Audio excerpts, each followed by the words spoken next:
Hello students, welcome back to smart knowledge. So बच्चों, आज की जो ये वीडियो है उसमें हम डिस्कस करेंगे common annual school examination for class 9। Subject रहेगा हिंदी। ठीक है। So time allot 3 hours and maximum marks रहेंगे 80। तो कंप्लीट सॉल्यूशन हम इस पेपर का इस वीडियो में देखने वाले हैं। सबसे पहले देखिए, आपको यहाँ पर सामान्य निर्देश दिए गए हैं जिसमें बताया गया है कि आपके कुल 15 प्रश्न हैं और सभी प्रश्न अनिवार्य हैं। प्रश्न पत्र में कुल 4 खंड हैं, क ख ग घ। ठीक है। खंड क में कुल 2 प्रश्न रहेंगे जिसमें उप प्रश्नों की संख्या 10 होगी। खंड ख में 4 प्रश्न और जिनमें उप प्रश्नों की संख्या 20 है और उसमें से आपको 16 उप प्रश्नों का उत्तर देना अनिवार्य है। खंड ग में कुल 5 प्रश्न जिनमें उप प्रश्नों की संख्या 21 और खंड घ में कुल 4 प्रश्न और उसमें उसके विकल्प भी दिए गए हैं। तो हम वन बाय वन सारे क्वेश्चंस को डिस्कस करेंगे। सबसे पहले आपको यहाँ पर खंड क अपठित बोध दिया गया है। तो गद्यांश को आपको ध्यान पूर्वक पढ़ना है और उस पर आधारित पूछे गए प्रश्नों के उत्तर जो है वो आपको यहाँ पर देने हैं। हम विज्ञान और तकनीकी के समय में रह रहे हैं। हम सभी का जीवन वैज्ञानिक आविष्कारों और आधुनिक समय की तकनीकों पर निर्भर है।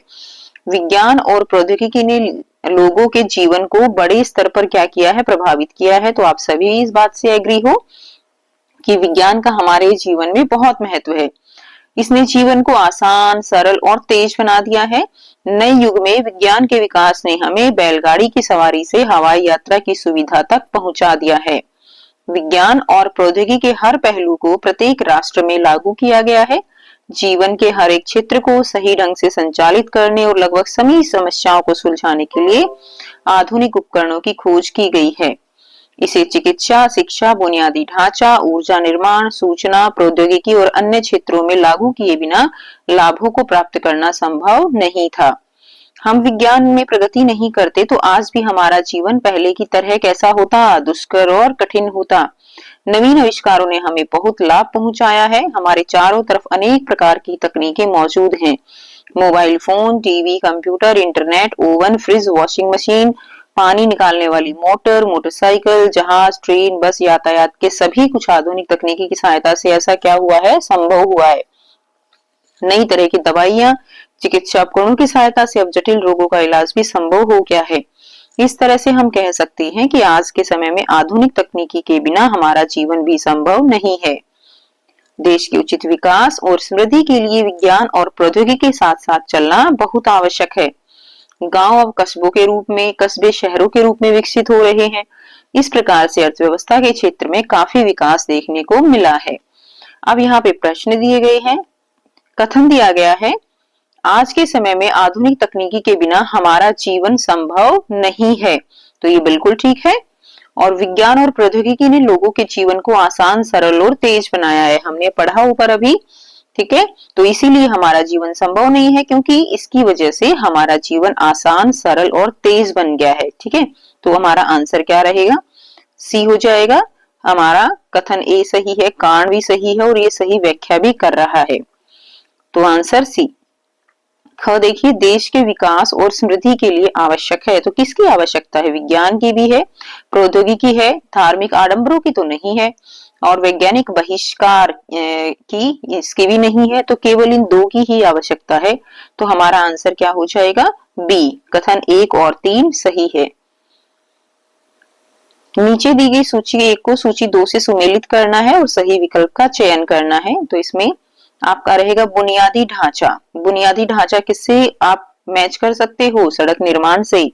ऊर्जा निर्माण में सौर प्रकाश आ जाएगा। सूचना प्रौद्योगिकी, इंटरनेट से। ठीक। तो इसमें हमारा आंसर जो आपका यहाँ से रहेगा, बी आंसर हो जाएगा। अगला प्रश्न है, आधुनिक उपकरणों की खोज से मनुष्य के जीवन पर क्या प्रभाव पड़ा है। तो हम जो इसका आंसर करेंगे यहीं से आपको मिल जाएगा। देखिए, अभी हमने ऊपर पढ़ा था क्या प्रभाव पड़ा है।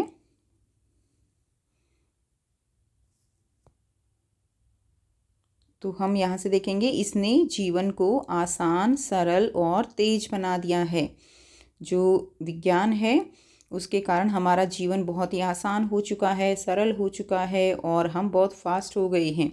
तो ये यहाँ से लेकर यहाँ तक आप इसका आंसर लिख देंगे। अगला प्रश्न देखेंगे, मनुष्य के लिए विज्ञान और प्रौद्योगिकी के साथ साथ चलना आवश्यक क्यों है? तो किस लिए आवश्यक है? अभी हमने ऊपर पढ़ा था इसके बारे में कि देश के उचित विकास और समृद्धि के लिए विज्ञान और प्रौद्योगिकी के साथ साथ चलना बहुत आवश्यक है। तो यहाँ से लेकर और यहाँ तक इसका आंसर हो जाएगा। ठीक है, ये आपका लास्ट क्वेश्चन का आंसर रहेगा। अगला क्वेश्चन नंबर 2, निम्नलिखित काव्यांश को ध्यानपूर्वक पढ़कर उस पर आधारित पूछे गए प्रश्नों के उत्तर लिखने हैं। तो 2 में से क्या तुम्हें चाहिए? कलम या कि तलवार? मन में ऊंचे भाव की तन में शक्ति विजय अपार, अंधकक्ष में बैठ रचोगे मीठे ऊंचे गान, या तलवार पकड़कर जीतोगे बाहर का मैदान। तो इसमें जो है कलम की शक्ति के बारे में बताया गया है कि कलम जो है वो भाव जगाने वाली है और जो क्रांतिकारी विचार हैं उनको जागृत करने वाली है। इस बारे में ये कविता दी गई है। दिल ही नहीं दिमागों में भी आग लगाने वाली पैदा करती कलम विचारों के जलते अंगारे। ठीक है, तो आप इसको एक बार अच्छे से पढ़ लेंगे। लहू गर्म करने को रखो मन में ज्वलित विचार, हिंस जीव से बचने को चाहिए किंतु तलवार। एक भेद है जहाँ निर्भर होते नर नारी, कलम उगलती आग जहाँ अक्षर बनते चिंगारी। जहाँ मनुष्य के भीतर हरदम जलते हैं शोले, बातों में बिजली होती होते दिमाग में गोले। जहाँ लोग पालते लहू में हलाहल की धार, क्या चिंता यदि वहाँ हाथ में हुई नहीं तलवार। तो इसका जो क्वेश्चन है वो देखेंगे। काव्यांश में अक्षर बनते चिंगारी से क्या आशा है? क्रांतिकारी विचारों का उदय रहेगा। इसका मुख्य संदेश क्या है? उचित विकल्प का चयन आपको करना है। तो इसमें पहला भी ठीक है, कलम की अपेक्षा तलवार की श्रेष्ठता नहीं दिखाई गई। ठीक है, हिंसा के स्थान पर हिंसा पर बल देना, और फोर्थ भी ठीक है। तो आंसर हमारा फर्स्ट, थर्ड एंड फोर्थ हो जाएगा। ठीक है, डी आंसर रहेगा, फर्स्ट, थर्ड और फोर्थ सही है। अगला प्रश्न देखेंगे। कथन और कारण दिया गया है। कथन है कलम भाव जगाने वाली देश की सबसे बड़ी शक्ति है। कारण रहेगा कलम में नए और क्रांतिकारी विचारों को उत्पन्न करने की शक्ति होती है। तो दोनों ही ठीक हैं। तो यहाँ पर आंसर हमारा सी हो जाएगा। कथन ए सही है और कारण आर जो है वो उसकी सही व्याख्या है। ठीक है, अगला प्रश्न है कविता के अनुसार कलम की 2 विशेषताएं लिखिए। तो कौन कौन सी 2 विशेषताएं आप यहाँ पर कलम की लिख सकते हो? पहली लिखोगे भाव जगाती है ये मन में। ठीक है, और दूसरा आप लिख सकते हो कि ये विचारों को क्या प्रदान करती है? विचारों को जागृत करती है, विचारों को एक तरह से चिंगारी देती है, ये भी लिख सकते हो। तो ये आपको ऊपर से ही आंसर आप लिख सकते हो। आप कलम और तलवार में किसका चयन करेंगे और क्यों? कोई 2 कारण लिखने हैं तो हम जो है इसमें किसका चयन करेंगे? कलम का चयन करेंगे। कोई भी 2 कारण, जैसे अभी हमने ऊपर लिखा, यही 2 कारण लिख सकते हो कि ये हमारे मन में भाव जगाती है, विचारों को जागृत करती है, हमारे विचारों को चिंगारी देती है। इस तरह से कोई भी 2 कारण आप लिख दोगे जो आपको उचित लगे। ठीक है, नेक्स्ट देखेंगे। आगे हमें दिया गया है खंड ख, जिसमें हमें व्याकरण के प्रश्न दिए गए हैं। प्रश्न रहेगा, इसमें से 5 प्रश्नों में से 4 के उत्तर लिखने हैं। उपसर्ग और प्रत्यय। तो प्रतियक्त शब्द में उपसर्ग पहचान कर लिखना है। उपसर्ग क्या होते हैं? जो आगे लगते हैं। तो इसमें परी यहाँ पर उपसर्ग हो जाएगा जो मूल शब्द के आगे लगा है। सउपसर्ग से निर्मित एक शब्द बनाना है तो यहाँ पे स्वदेश लिख सकते हो। ठीक है, दूसरा और जो है आप स्वावलंबन बना सकते हो, स्वाभिमान बना सकते हो। तो इस तरह से सव लगा के। निर्जन शब्द में मूल शब्द पहचानना है तो यहाँ पे मूल शब्द जन हो जाएगा। क्या हो जाएगा? मूल शब्द हमारा जन, और निर यहाँ पे उपसर्ग रहेगा। तो ये इसका आंसर रहेगा। नेक्स्ट देखिए, घ दिया गया है। नरसैंगिक शब्द में निहित प्रत्यय पहचान कर लिखना है। तो इसमें प्रत्यय जो हो जाएगा वो क्या रहेगा? प्रत्यय इसमें इक हो जाएगा। ठीक है, इक प्रत्यय। अनीय प्रत्यय से कोई एक शब्द बनाना है। अड़य भाग दिया गया है, अनीय लगा के बनाना है। तो इसमें जैसे पूजनीय बना सकते हो, निंदनीय बना सकते हो, प्रशंसनीय बना सकते हो। ठीक है, तो इस तरह से आप अपनी इच्छा से कोई भी शब्द इसमें बना सकते हो। नेक्स्ट देखिए, समास पर आधारित निम्नलिखित 5 प्रश्नों में से किन्हीं 4 प्रश्नों के उत्तर आपको लिखने हैं। तो यहाँ पे पूजा पाठ में विग्रह करना है तो पूजा और पाठ हो जाएगा, पूजा और पाठ। दूसरा ख है, रसोई घर में निहित समास का भेद लिखिए। तो रसोई के लिए घर कौन सा समास है? तत्पुरुष समास हो जाएगा। रसोई के लिए घर तत्पुरुष समास। जिसका पूर्व पद क्या हो? संख्यावाची विशेषण हो, वह समास क्या कहलाएगा? ग दिया गया है तो वह समास द्विगु समास कहलाता है। जिसमें पहला पद जो है क्या हो, संख्यावाचक हो, संख्यावाची दिया गया हो। क्लियर। जैसे चौराहा, 4 राहों का समूह, तो संख्यावाची है। घ दिया गया है कर्मधारय समास का एक उदाहरण दीजिए। तो कर्मधारय समास क्या हो जाएगा, नीलकंठ आप लिख सकते हो, ठीक है, नीलकमल लिख सकते हो, मृगनयनी लिख सकते हो। तो इस तरह से आप एग्जाम्पल इसमें दे देंगे। नेक्स्ट देखिए, यथाविधि शब्द में निहित समास का भेद लिखिए। तो यथाविधि क्या होता है, यथाविधि यानी विधि के अनुसार, इसमें समास हो जाएगा और ये क्या है, अविभाव समास रहेगा। ठीक है, अविभाव समास। अगला प्रश्न देखेंगे, प्रश्न 5 है, अर्थ के आधार पर वाक्य भेद करने हैं। 5 प्रश्नों में से किन्हीं 4 के उत्तर। क्या तुम्हें मालूम है मेरे साहित्यिक पुरखे कि तुम्हारा जूता फट गया है। तो इसको कैसे करेंगे, इसमें क्या है, प्रश्न पूछा गया है, तो ये कैसा हो जाएगा, ये प्रश्नवाचक वाक्य हो जाएगा। ठीक है, प्रश्नवाचक वाक्य। अगला देखिए, सालिम अली तुम लौटोगे ना। तो इसमें एक तरह से ये वाक्य कैसा है, ये विषम्य वाचक वाक्य है। सालिम अली तुम लौटोगे ना, विस्मयवाचक वाक्य। अगला देखिए, यदि वह सपना सत्य हो जाता तो भारत की कथा कुछ और होती। तो इसमें संकेत दिया गया है कि अगर ऐसा हो जाता तो ऐसा हो जाता। तो इस तरह के वाक्य जो हैं वो किसके अंतर्गत आते हैं, इस तरह के वाक्य आपके संकेतवाचक वाक्य कहलाते हैं। ठीक है, अगला प्रश्न है, वह नेपाल से तिब्बत जाने का मुख्य रास्ता है। तो इसमें कुछ ऐसा संकेत मिल नहीं रहा है, ना प्रश्न का, ना विस्मय का, ना संकेत का। तो ये एक सिंपल सा वाक्य है जिसको हम क्या लिखेंगे, विधानवाचक वाक्य। ये हो जाएगा आपका विधानवाचक वाक्य। चलिए नेक्स्ट है आज्ञावाचक वाक्य। आज्ञा में तो आप बहुत सारे एग्जाम्पल दे सकते हो। ठीक है, जैसे कि अब तुम बैठकर पढ़ो, ये लिख सकते हो आप, तुम अब बैठकर पढ़ो। ठीक, तो ये आपका आंसर हो जाएगा, और भी लिख सकते हो आप। नेक्स्ट देखेंगे, प्रश्न 6 दिया गया है, निर्देशानुसार अलंकार पर आधारित निम्नलिखित 5 प्रश्नों में से किन्हीं 4 के उत्तर आपको बताने हैं, अलंकार की पहचान करनी है। तो फर्स्ट दिया गया है, काली घटा का घमंड घटा। ठीक है, तो इसमें घटा घटा 2 बार प्रयुक्त हुआ है। तो एक बार घटा का तो मतलब यहाँ पर बादल है, और एक घटा का मतलब यहाँ पर घटना, कम होना। तो इस तरह के वाक्य जो है इसमें कौन सा अलंकार होता है, यमक अलंकार होता है। ठीक है, तू मोहन के उर्वशी उर्वशी समान। तो इसमें भी उर्वशी उर्वशी 2 बार प्रयुक्त हुआ है। तो एक बार यानी हृदय के समीप, और एक उर्वशी अप्सरा जो है इस तरह से प्रयुक्त हुआ है। तो इसमें भी यमक अलंकार हो जाएगा। नेक्स्ट देखिए, नेक्स्ट दिया गया है, ग सीधी चलते राह जो सदा निशंक जो करते विप्लव उन्हें हरि का है आतंक।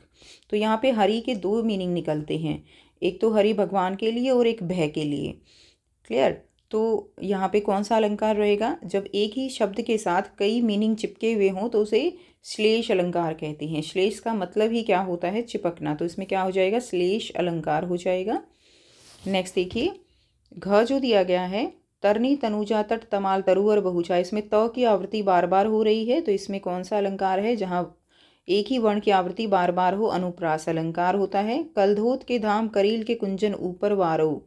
नेक्स्ट में तो इसमें भी क की आवृत्ति बार बार हो रही है। तो यहाँ पे भी क्या हो जाएगा, अनुप्रास अलंकार हो जाएगा। अगला प्रश्न है, खंड ग दिया गया है, पाठ्य पुस्तक और पूरक पाठ्य पुस्तक पर आधारित प्रश्न रहेंगे। पठित गद्यांश दिया गया है और इसमें बहुविकल्पीय प्रश्न मिलेंगे जिनके उत्तर आपको करने हैं। पठित गद्यांश पर आधारित बहुविकल्पीय प्रश्नों के सर्वाधिक उपयुक्त उत्तर विकल्प चुनकर लिखिए। टोपी 8 आने में मिल जाती है, जूते उस जमाने में भी 5 रुपये में कम से कम क्या मिलते। ठीक है, अब तो जूते की कीमत और बढ़ गई और एक जूते पर 2500 टोपियाँ जो है वो निछावर होती हैं। तुम भी जूते और टोपी के अनुपातिक मूल्य के मारे हुए थे। यह विडंबना मुझे इतनी तीव्रता से पहले कभी नहीं चुभी जितनी आज चुभ रही है जब मैं तुम्हारा फटा जूता देख रहा हूँ। तुम महान कथाकार, उपन्यास सम्राट, युग प्रवर्तक, जाने क्या क्या कहलाते थे, मगर फोटो में भी तुम्हारा जूता फटा हुआ है। तो इस गद्यांश में जो तुम है वो किसके लिए वो यूज़ हुआ है, प्रेमचंद जी के लिए। जूता हमेशा टोपी से कीमती रहा। जूता किसका प्रतीक है, तो जहाँ पर जो जूता है वो शक्ति का प्रतीक है। ठीक है, और इसके अलावा वो धन संपत्ति जो है उसका प्रतीक है। तो यहाँ पर कथन आपका पहला और चौथा सही होगा, सी आंसर। कथन दिया गया है, अब तो जूते की कीमत जो है वो और बढ़ गई है और एक जूते पर 2500 टोपियां निछावर होती हैं। कारण रहेगा, अब व्यक्ति की पहचान उसकी धन संपत्ति से हो रही है और लोग व्यक्तिगत स्वार्थ के कारण मान सम्मान को भी त्याग रहे हैं। तो इसमें दोनों ही ठीक हैं और एक्सप्लेनेशन ठीक है, तो आंसर सी।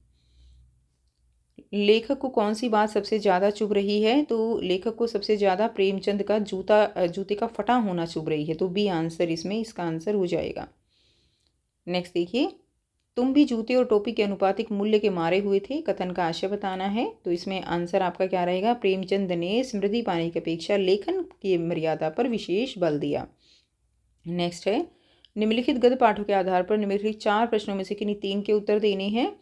तो यहाँ पे पहला है, स्वतंत्रता सहज नहीं मिलती, उसके लिए बार बार संघर्ष करना पड़ता है। 2 बैलों की कथा के आधार पर आपको यहाँ पर स्पष्ट करना है। आंसर यहाँ से करेंगे। 2 बैलों की कथा में हीरा और मोती अपनी स्वतंत्रता के लिए क्या करते हैं? संघर्ष करते हैं। वे अपने मालिक के प्रति निष्ठावान होते हुए भी अन्याय सहन नहीं करते और अत्याचार के विरुद्ध क्या करते हैं? विद्रोह करते हैं। यह कथा हमें सिखाती है कि स्वतंत्रता सहज नहीं मिलती, उसके लिए संघर्ष आवश्यक है, वह चाहे बैलों की हो या मनुष्य की। स्वतंत्रता के लिए साहस, संघर्ष और आत्मसम्मान जो है क्या होता है? जरूरी होता है। यहाँ से इसका आंसर हम कर लेंगे। अगला प्रश्न है, सालिम अली प्रकृति की दुनिया में एक टापू बनने की बजाय अथाह सागर बनकर उभरे हैं। कथन के सांवले सपनों की याद पाठ के आधार पर आपको स्पष्ट करना है। तो सालिम अली ने पक्षी विज्ञान के क्षेत्र में असाधारण योगदान दिया। वे केवल एक क्षेत्र तक सीमित नहीं थे, बल्कि उन्होंने अपने ज्ञान और शोध को व्यापक रूप में विकसित किया। वे टापू की तरह अकेले विशेषज्ञ बनने की बजाय सागर की तरह विशाल ज्ञान और अनुभव से भरपूर व्यक्तित्व बने। उन्होंने विज्ञान, संरक्षण और शोध के क्षेत्र में अतुलनीय योगदान दिया। ठीक है, नेक्स्ट देखिए, यहीं से कर लेंगे। प्रेमचंद के लेखक ने प्रेमचंद को अपना साहित्यिक पुरखा कहकर क्यों संबोधित किया है, और प्रेमचंद के फटे जूते के आधार पर आपको बताना है।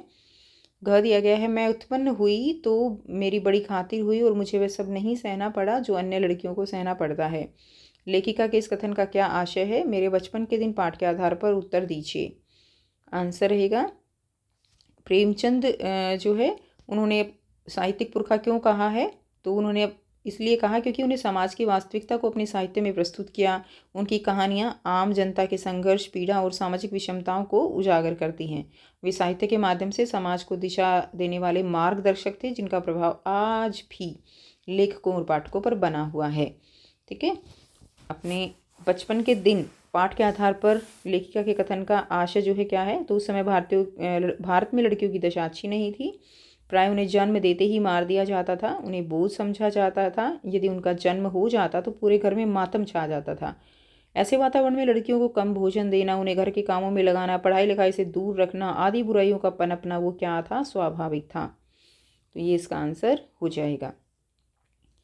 नेक्स्ट क्वेश्चन देखते हैं। अगला प्रश्न है, निम्नलिखित पठित काव्यांश पर आधारित बहुविकल्पीय प्रश्नों के उत्तर आपको लिखने हैं। तो क्यों देख न सकती जंजीरों का गहना, हथकड़ियाँ को ये ब्रिटिश राज का गहना, कोलू का चरक चू जीवन की तान, गिट्टी पर उंगलियों ने लिखे ज्ञान, हूँ मोट खींचता लगा पेट पर जुआ, खाली करता हूँ ब्रिटिश अकड़ का कुआं, दिन में करुणा क्यों जगे रुलाने वाली, इसलिए रात में गजब ढा रही आली। तो ब्रिटिश राज का गहना किसे कहा गया है? तो यहाँ पर हथकड़ियों को ब्रिटिश राज का गहना कहा गया है। ठीक है, नेक्स्ट देखिए, अगला प्रश्न दिया गया है, ब्रिटिश शासन में स्वतंत्रता सेनानियों को किस प्रकार की यातनाएं दी जाती थी? काव्यांश के आधार पर बताना है। तो हाथ पैरों में लोहे की बेड़ियां डाल दी जाती थी, कोलू चलवाया जाता था, ठीक है, और बड़े पत्थरों की गिट्टियों के रूप में तुड़वाया जाता था। तीनों ही ठीक है, लेकिन ये ठीक नहीं है। फोर्थ, गहने नहीं दिए जाते थे। तो आंसर हमारा फर्स्ट, सेकेंड और थर्ड हो जाएगा सी। नेक्स्ट देखिए, कथन कारण जो दिया गया है, कथन है कवि के लिए लोहे की हथकड़ियां गहनों के समान हैं। कारण है, कवि के अनुसार देश की आज़ादी के लिए जो बंधन है गौरव की बात है। ठीक है, तो सी आंसर रहेगा। दोनों ही ठीक हैं, व्याख्या भी ठीक है। हूँ मोट खींचता लगा पेट पर जुआ, खाली करता है ब्रिटिश अकड़ का कुआं, पंक्ति का आशय बताना है। तो आशय क्या होगा? ए आंसर रहेगा। ठीक है, इसमें किस भाव की प्रधानता है ये आपको बताना है। तो इसमें राष्ट्र की स्वतंत्रता जो है इसके बारे में बात की गई है, इसकी प्रधानता है। और रात्रि के सौंदर्य के बारे में नहीं है, क्योंकि इसमें इस तरह की कविता ये नहीं है रात्रि के सौंदर्य की, तो ये नहीं होगा इसका। ब्रिटिश शासन की क्रूरता का, ये ठीक हो जाएगा। और फोर्थ है साहित्यिक व्यंग्य का, तो ये भी हमारा ठीक रहेगा। ठीक है, तो फर्स्ट, थर्ड और फोर्थ, यानी हमारा आंसर क्या हो जाएगा, डी जो है हमारा आंसर हो जाएगा। नेक्स्ट देखिए, ये नहीं रहेगा रात्रि के सौंदर्य का। प्रश्न 10 है, कविता के आधार पर निम्नलिखित 4 प्रश्नों में से किन्हीं 3 प्रश्नों के उत्तर आपको 25 से 30 शब्दों में लिखने हैं। तो मेघ को किस रूप में चित्रित किया गया है, तो मेघ आए कविता में मेघ को आनंद और उल्लास के प्रतीक माना गया है। ठीक है, कवि ने मेघों का स्वागत जो है हर्षोल्लास के साथ किया है। उनके आगमन से वातावरण में नई ऊर्जा भर गई है। और कुम्हार मिट्टी के घड़े बनाते हैं, किसान बीज बोने की तैयारी करते हैं। मेघों के आगमन से क्या होता है, एक जो नई ऊर्जा है, नई जीवन वो आता है। तो यहाँ से आप और भी लिख सकते हो, जैसे बयार नाचने लगती है, ताल स्वागत में अपना जल अर्पित करने लगते हैं, पेड़ झुक जाता है, लता पेड़ उचक उचक कर देखते हैं। तो ये भी आप इसमें जो है लिख सकते हो। ठीक है, और ऐड कर सकते हो। क्लियर। नेक्स्ट क्वेश्चन देखेंगे, कवि को कौन सी घटना एक हादसे के समान प्रतीत हो रही है और क्यों। कविता बच्चे काम पर जा रहे हैं के आधार पर आपको बताना है। तो कौन सी घटना है, आगे भी क्वेश्चन देख लेते हैं, इकट्ठे आंसर कर लेंगे।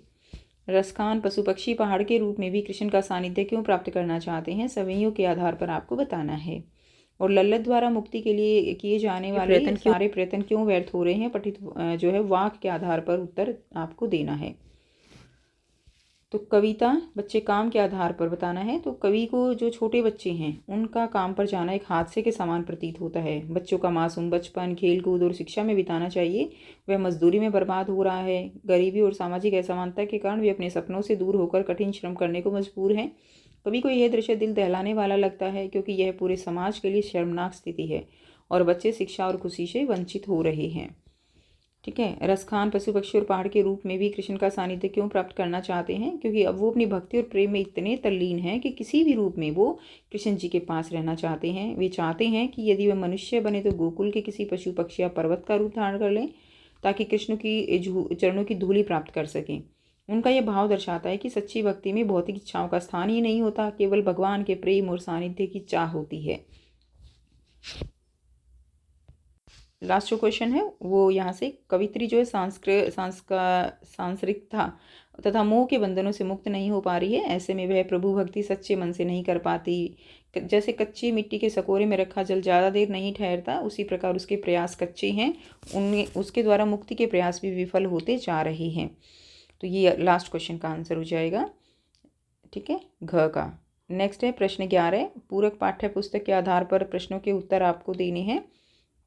तो कह दिया गया है, माँ परंपरा के निर्वाह न करते हुए भी सबके दिलों पर राज करती थी। इस कथन के आलोक में मेरे संग की औरतें पाठ की लेखिका की दादी के घर का माहौल आपको अंकित करना है। ठीक है, तो लेखिका की दादी के घर का माहौल कैसा था, उस समय की मान्यताओं से काफ़ी अलग था। दादी के घर में सब लोगों को अपनी मर्जी के अनुसार चलने की आज़ादी थी। घर में पुत्र पुत्री में भेदभाव नहीं किया जाता था।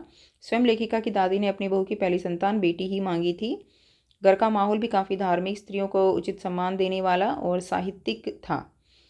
ठीक है, तो ये आंसर आप लिख देंगे। और कोई भी किसी तरह के निजी कार्यों में हस्तक्षेप भी नहीं करता था, जैसे एक दूसरे के पत्र भी नहीं पढ़ते थे।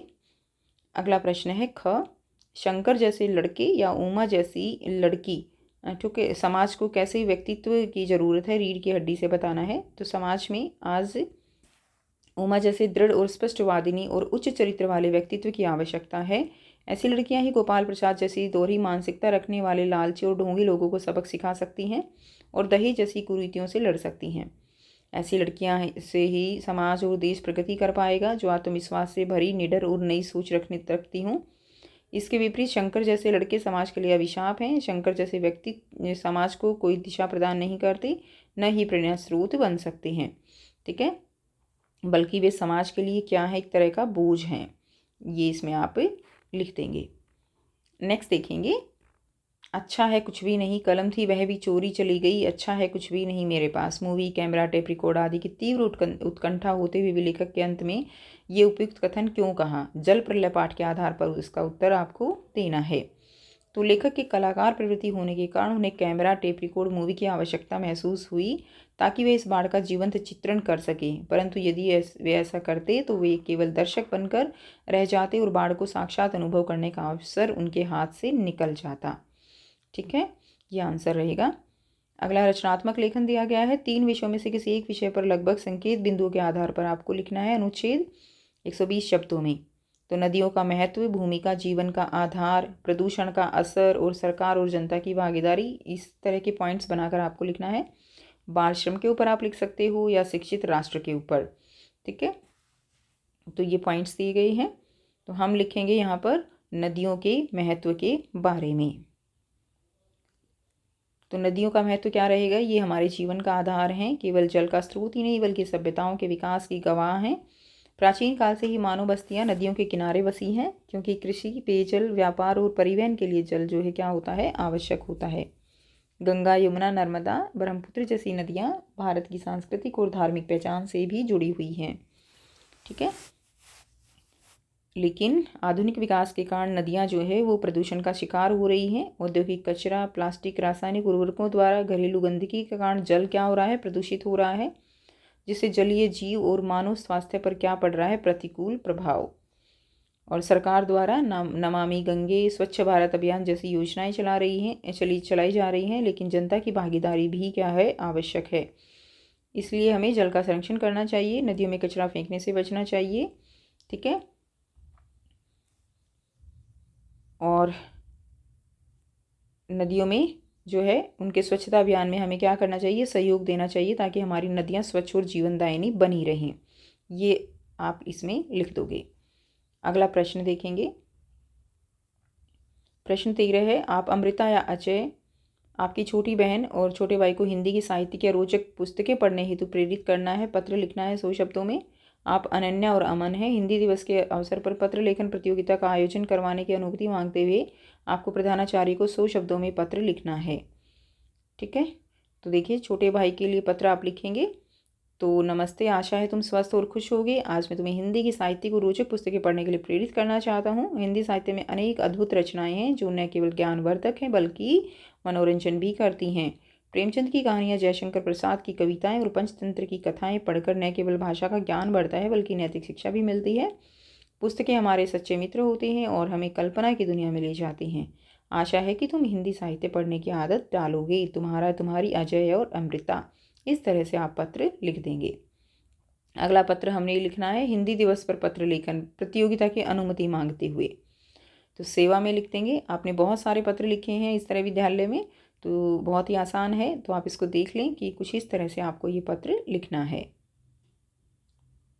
लास्ट में आप अपना कक्षा और अनुभाग यानी सेक्शन लिख देंगे। अगला प्रश्न है, आप समीर सानिया हैं।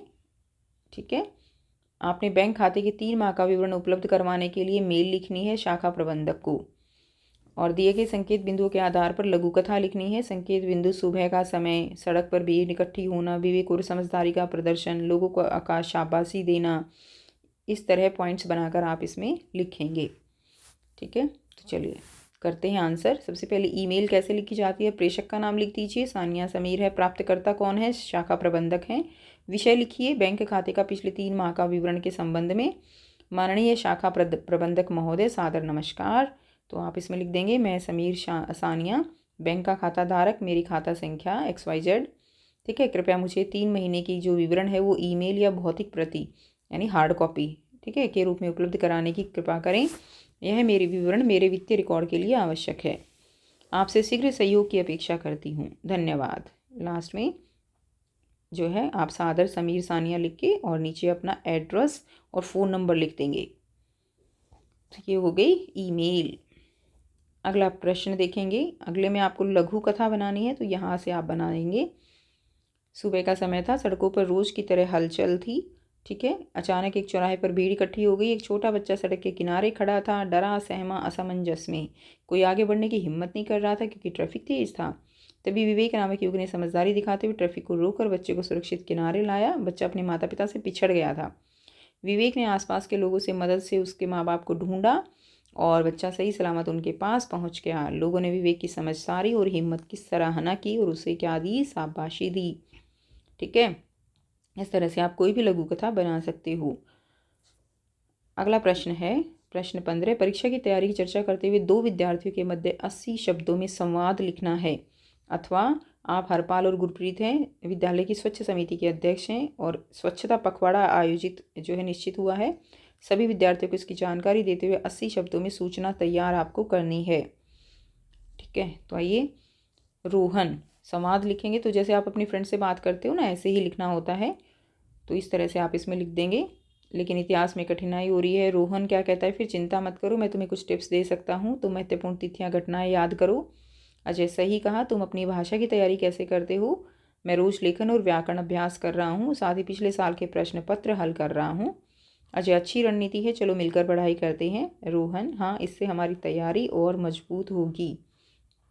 ठीक है, तो इस तरह से आप इसमें लिख सकते हो। नेक्स्ट देखिए, संदेश दिया गया है स्वच्छता पखवाड़ा आयोजन। इस तरह से तो संदेश को बॉक्स में डाल के लिखना होता है। तो सबसे उसके बाद किस बारे में है वो लिखना होता है, फिर डेट, किस डेट को और टाइम, ये आप यहाँ पे डाल दोगे। प्रिय विद्यार्थियों, विद्यालय में 1 मार्च से 15 मार्च तक स्वच्छता पखवाड़ा आयोजित किया जा रहा है। इस दौरान स्वच्छता रैली, निबंध लेखन, पोस्टर निर्माण और सफाई अभियान जैसे कार्यक्रम होंगे। सभी विद्यार्थियों से अनुरोध है कि स्वच्छता गतिविधियों में सक्रिय भाग लें और विद्यालय परिसर को स्वच्छ बनाए रखें। आशा है कि आप सभी इस अभियान को सफल बनाएंगे। हरपाल गुरप्रीत, स्वच्छता समिति अध्यक्ष, और विद्यालय का नाम जो है आप इसमें लिख देंगे। क्लियर? तो ये थे कंप्लीट पेपर। आई होप सारे क्वेश्चंस बच्चे आपको क्लियर हैं। अगर वीडियो अच्छी लगी हो तो वीडियो को लाइक ज़रूर कीजिएगा और इसी तरह की और वीडियोस के लिए चैनल को सब्सक्राइब कीजिएगा। ठीक है, तो मिलते हैं आपसे नेक्स्ट वीडियो में। Till then take care, bye bye and best of luck for your exam. Take care.